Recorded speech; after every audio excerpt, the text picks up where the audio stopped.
Yo, guys, welcome back. It's episode 2 of Ballin on a Budget with my boy, Bad Bubba. And today we got another deck for you guys. If you missed episode 1, it is on Bad Bubba's channel. The link to that will be down in the description. Yeah, in today's deck, we're going to be running a Ramp Magic list. I think this deck is incredibly strong, and it's a control deck, my favorite type to play. It's also my favorite type to play, so, we had a lot of fun building this deck. So, without further ado, let's hop into it. Okay, so here's the budget ramp deck that me and Bubba came up with. I'm going to go through card by card, tell you why it's in there, what you could replace it with. So we do have a couple Trials or Genesis cards. So starting off with the ones here, we got the Assistant Alchemist and the Shadow Scryers. Shadow Scryers are probably the second best card that you can buy in for this deck. The first one being the Portal Wranglers, which we'll get to later. They are just so good early game. You can stick a sip on it. It really makes your deck more consistent with the 4Cs. The Alchemists, which is just good bodies. Again, good with the sips. It's just early game presence because we are missing a couple of the 2 drops uh, that are important, such as Pyramid Wardens. We just want more early game. Heading off into the 2s, standard removal, Star Shard Bolt, one of the best removal spells in the game. Sip of Elixir, this is your ramp. Axewoman's in every single deck. Tracking Bolt, more removal. Time Bomb is pretty good. This can be replaced by Bubba. What would you say? There's a couple cards that could replace this Time Bomb. It is an epic, so you might not have this. Yeah, I do like the Time Bomb a lot. The 4-2 with Protected is super good value. If you don't have that one, though, I think the Skeleton Heavy is a valid option. Pyramid Warden is also great if you can afford them. Yeah, Pyramid Warden definitely would be in this deck. Skeleton Heavy is not a bad replacement for the Time Bomb at all. Going to the 3s, got the Mana Toad. These are pretty core to the deck. We do need to be ramping early as possible, along with the Sip of Elixir. Because all of our threats and board wipes are late game. We do want to be ramping. Mana Toad's pretty irreplaceable, I'd say. Yeah, you definitely need the Mana Lock for sure. Yeah, absolutely. So going to the 4s, Portal Wrangler. So this card is so versatile. I'd say it is core to the deck, and they're pretty cheap if you can afford them. Definitely add these. One of the best things you can do with this is if you're playing against opponents like mythic opponents, maybe they have Genesis cards. One of the best examples I can give is if they play a Jason, you can Portal Wrangler their Jason, and now you have a Jason, and you also have a new win condition. It's just absolutely insane potential value with these things. And I will Oh yeah. also, yeah, it's just kind of insane. Yeah, you can Portal Wrangler and clone their creatures. If you have a creature you want to Portal Wrangle, you could get a second Echo. Let's say you get a Healing Elite or the Echo Fawn off your Fray. You can play that your next turn for 2 mana and then Portal Wrangle it and get another one. It is just crazy. Yeah, so if you Fray a Healing Elite, it is 2 mana. You Portal Wrangler the Healing Elite. That one in your hand is also 2 mana. That's you have 2 Healing Elites for 4 mana. Insane value. Spellbound Goblin, one of the best relic removal tools in the game. 5 is so much.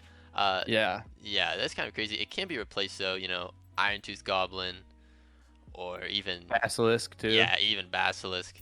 But Spellbound is one of the best because of just how much durability it removes. Going to the 5s, we got some Crystal Rain, some board clear.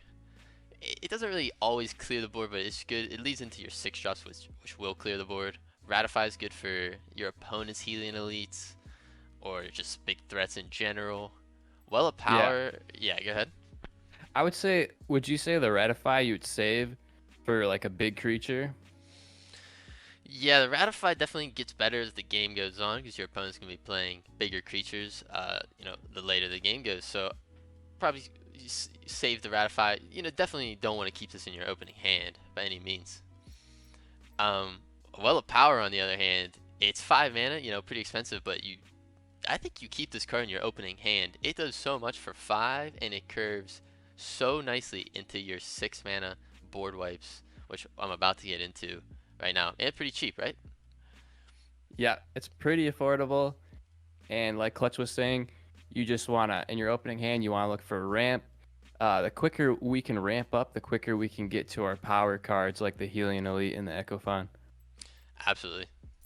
So we have 5 ramp cards total with the Well of Power, double Mana Toad, and double Sip of Elixir. Yeah, So you're bound to draw a couple of them. yeah, definitely looking for those in the early game.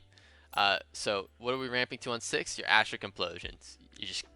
These are clearing most boards unless they have some warded creatures. Like I know Light runs a lot of warded creatures, but that's really about it. These are one of the best board wipes in the game, I'd say. Pretty Definitely. irreplaceable. Pretty irreplaceable. Yeah, you Um, need those. yeah, and following up your massive board clear, you have 7 drops with Frontline. 7 mana, 6 times with Frontline. Pretty insane stats. Inferno, if you need another board clear, this will actually clear any board. I'm pretty sure of it. This is insane damage to the board. And this is where your first threats start coming down on turn 7. Yeah, at this point in the game, you're gonna start to see the real power of this deck. And if your opponent is playing an aggro deck, they're gonna have a real tough time dealing with a 6/10 with frontline. That is absolutely correct. Going to 8, we got the even more frontline Helion Elites and Frey Archmage.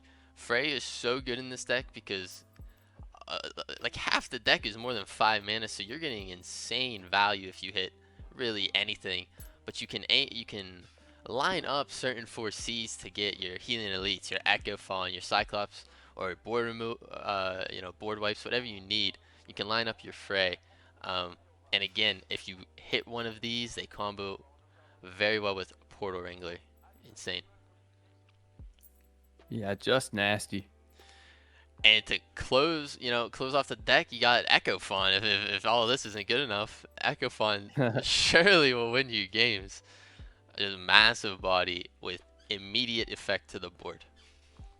Yep, Blitz protected, Twin Strike, Overkill, and the regen 6. It's gonna be regenerating 6 health each turn, so Jeez. it can be just really tough for your opponent to deal with.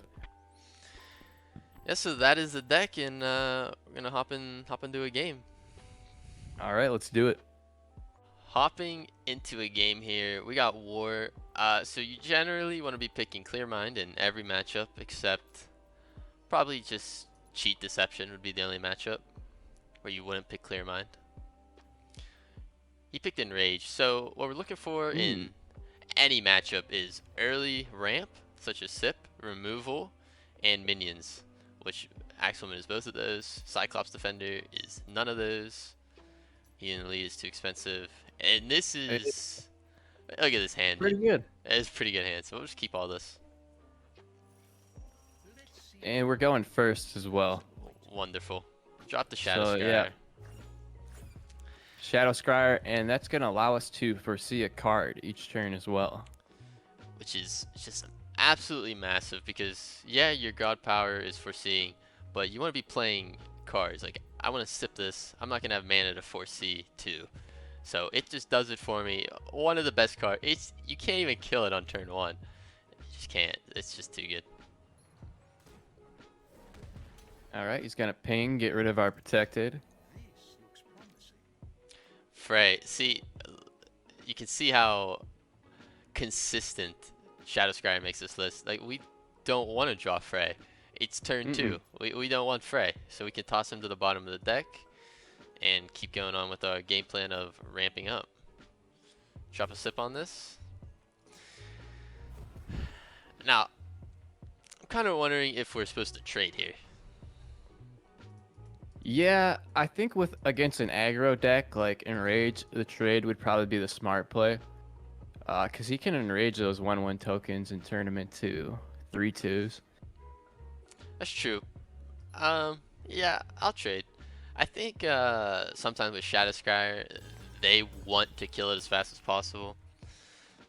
So you maybe don't have to trade, but think it's fine. So we drew the Helion. Very unlucky there. Don't really want that.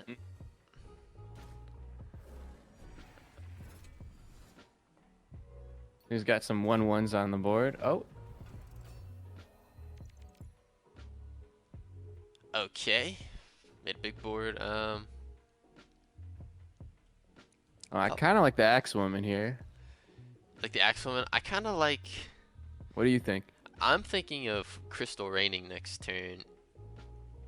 Okay. So So what do you think? God Power? I definitely like the God Power. I'm wondering if we should Tracking Bolt for 1 as well. So let's Yeah, just God Tracking Power. Bolt's good. So 7's a little high, and we already have an Asterisk. Can probably toss that. Well of Power is best played on turn 5. We want to be Crystal Raining though, but we could do it next the turn after that. Do you think we keep Well of Power? It's a good ramp. We do have a Helion. Yeah, I like the Well Power Okay, we'll keep the Well of Power. and Tracking Bolt. I like Tracking Bolt here. It sets this down to 2 HP, so it dies to the Crystal Rain, and he seems to True. be of a pretty swarmy deck, so he might give us more value here for the Crystal Rain. Okay, so he does pretty much nothing there. I'd say we're fine with that. Do we even Crystal Rain? Ooh. Now I kind of just want a Well of Power. Yeah, I like the Well Power. It's a little bit of ramp, and we're still a long ways away from 8 mana.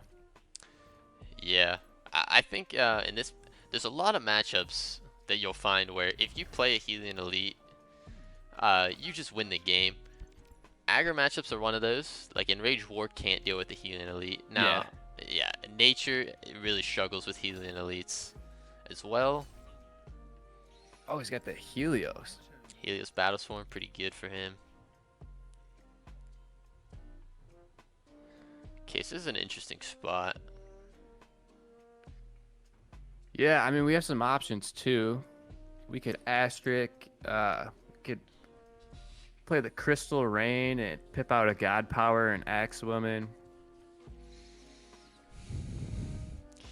So the only thing I'm thinking about is what are we doing next turn, and I guess we could Asterisk this and Crystal Rain or Asterisk next turn as well. But I kind of like just Clear Mind, trade, and then Cyclops next turn, maybe? Do you like that? Yeah. Yeah, that's fine. The Cyclops is going to be extremely tough for him to deal with. Yeah, I agree. We don't really need the Assistant Alchemist. Axewoman's always good. So, I did like the Crystal Rain, but I didn't want to pip out Protect. Because I want to pip out the Cyclops. Maybe Crystal Rain was better, though. I think it was close. I think it was close. Yeah, either play is good. You will notice we've been saving our pip all game.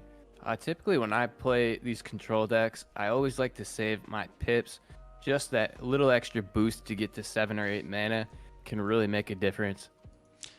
Yeah, absolutely. Even getting to 6, because that's where all your big board clears are. You have big board clears at 6 and 7 with Inferno and Asterisk, and then you have threats at 7 and 8 with Cyclops and Helion Elite. It's like, definitely you don't want to be pipping, wasting pips. Like, if you got a pip, you got a pip, but if you could save it, definitely worth saving. Absolutely. So it looks like that's all he's gonna do. Okay. Ooh. That's tough. If that would have lived, we could have. Ooh. So, do we want to stick with our original plan and play the Cyclops Defender, or do we want to try to clear off some of this board here? Yeah, I kind of like clearing off some of this board now that you gave us such a good opportunity. And we do have 2 Asterisks in hand along with the Crystal Rain. Yeah, I think now that we're gonna be at 7 next turn, I think we just Crystal Rain pip the God Power. Ooh, I like that. Cause well, okay, let's see what we get here. Anything expensive is good. That's not too bad. Pip out the God Power. Yeah, it's fine. So we didn't. Yeah, we don't need to save the pip. We're at 7 mana. We're at where we need to be. This protects at least 3 damage from our face, and we are getting pretty low. Again, we don't have much healing in this deck. You know, we're missing the Demogorgons. So I think that was a good use of the pip there, I'd say. Protect us from 3 damage. And it looks like... Man, he just doesn't want us to play the Cyclops Defender. It looks like it treats pretty well. Oh. Oh, wait, he can't He even grabs play a that. little bit of front line. He can't even play that. So it looks like we're in the same spot again. Do we want an Asterisk or a Cyclops? I don't know. I kind of like the asterisk, man. I like it too. I'm an Asterisk. Like, no reason. Yeah, it's just no reason to. Especially with how low on cards he is. Like, we might have to Asterisk one more Yeah. time, and then we got Cyclops into Helion because we'll be at that amount of mana, and that's just like not possible for him to deal with. Well, we could also play Right. this thing too. Yeah, we've been building up some favor with all the board clears, and that might come in handy. And here he gives us another opportunity to Asterisk. So we will take that. Absolutely. Hit him with it. Bam! Big Asterisk value. And now we are just where you want to be as Ramp Magic. These 7 to 8 turns are just brutal. Disgusting. Absolutely disgusting. I don't think he's gonna have much in this deck to deal with Cyclops Defender, yet alone Healing Elite. Yeah, we got Cyclops Defender into Helion Elite into Dragon of the First Pillar. Pretty nasty onslaught of creatures coming down the pipeline. And all this game was surviving until we could, you know, had a clean board to play one of our threats on. Surviving and Ooh, just Red clearing Fume board. Serum. Wow. So he was able to take out the Cyclops. His creature does die in the process, though. That was impressive. And now I dropped the Healing Elite and see if he can do it again. It's not looking. It's not looking likely. so great. No. That was well He's played got by him. another one else. Helios Battlesword. Not a bad card. No, it's a pretty good card. Good stats for the cost, and he concedes. Yeah, that was a good game. Good game. GG to Fingo. Good attempt. He did get us down to 12 HP, but it just wasn't enough. Alright guys, that's pretty much gonna do it for this video. Next episode of our series will be posted on Bubba's channel, so again, make sure you check him out. And if you guys have any suggestions on what god we should do next, we're not sure yet. You know, leave it in the comments. We'll definitely take those into consideration. Alright guys, until next time, thanks for watching.